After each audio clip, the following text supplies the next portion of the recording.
All right, let's jump right in. We're about to unlock a tool that's going to fundamentally change how you see, well, pretty much everything you read, from the oldest classics to today's bestsellers. We're talking about feminist literary criticism. We all have those stories we feel like we know by heart, right?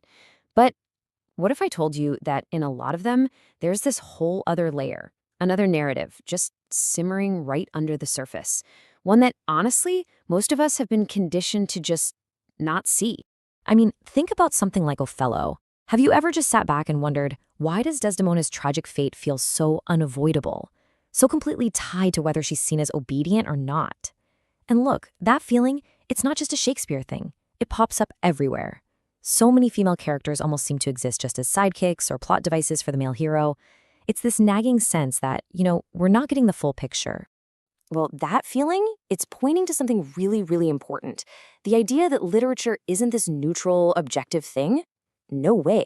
The perspective it's told from, the world it's built on, that shapes everything.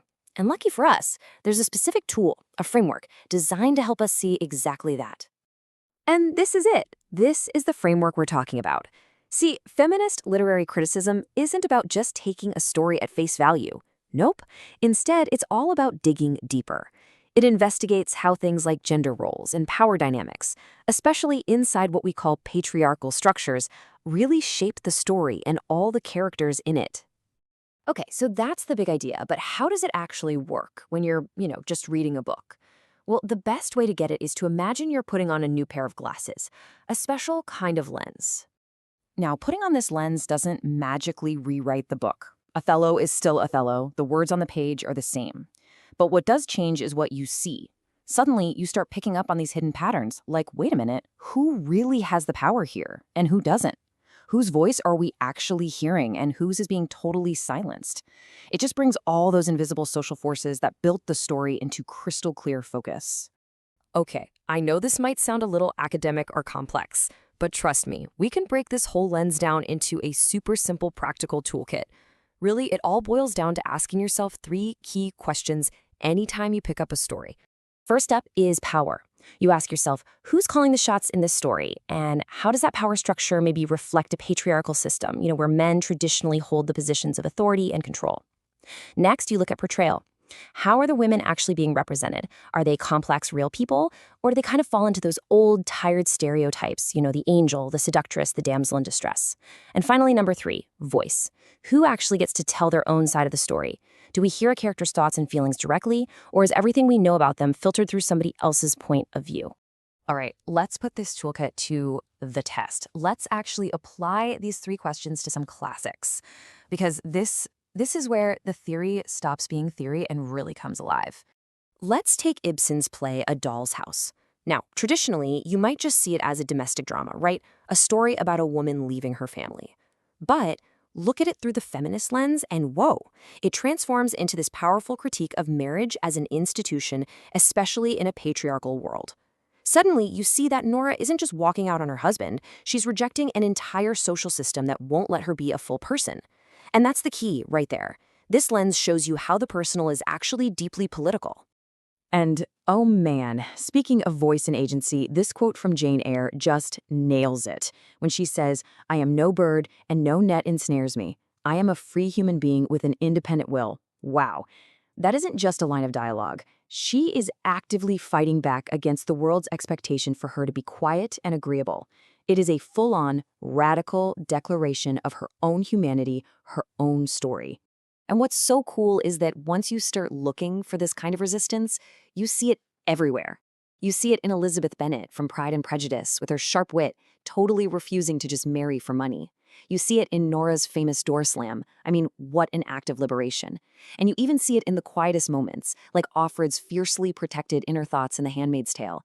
That inner voice is her claiming agency in a world designed to strip her of it. So this lens is clearly a powerful tool, but it didn't just appear out of thin air. To really get why it's so important today, we kind of have to look back at where it started and how it's grown and changed over time. You can really trace the evolution of this idea. You start with pioneers like Virginia Woolf. She was one of the first to really point out the material side of things, that for centuries women just didn't have the money or social freedom, a room of one's own, to create art on their own terms. Then you have someone like Simone de Beauvoir, who took it to a philosophical level. She explored how women are so often cast as the other, defined only in relation to men, who are seen as the default human. And then, more recently, incredible thinkers like Bell Hooks came along and pushed the whole conversation forward again. Yeah, Bell Hooks was a huge champion of what we call intersectionality. And this is such a critical idea. It's the understanding that you can't just look at gender all by itself in a vacuum.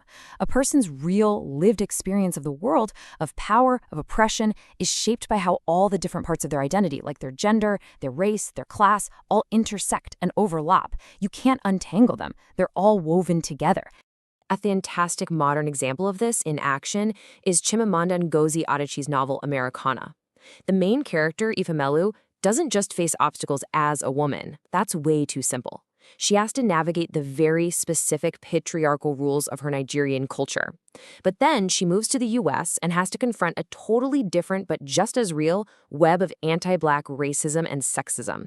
Her identity, her story is forged right there, at that unique intersection of being a Black Nigerian woman in America. And really, that's the ultimate point here. The power of this approach isn't about finding one single right answer or the correct way to read a book. Not at all. It's about making our reading experience richer, deeper.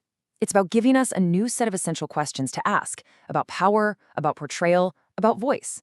And those questions, they lead us to a much more complete and, frankly, more honest understanding of the stories we think we know and love. So I want you to try it. The next time you pick up a book or even just watch a movie or a TV show, put on this lens. Ask yourself those 3 simple questions. Who has the power? How are people being portrayed? And whose voice are we really hearing? I promise you are going to be amazed at the hidden stories that suddenly jump out at you. So the only real question left is, what story will you see differently now?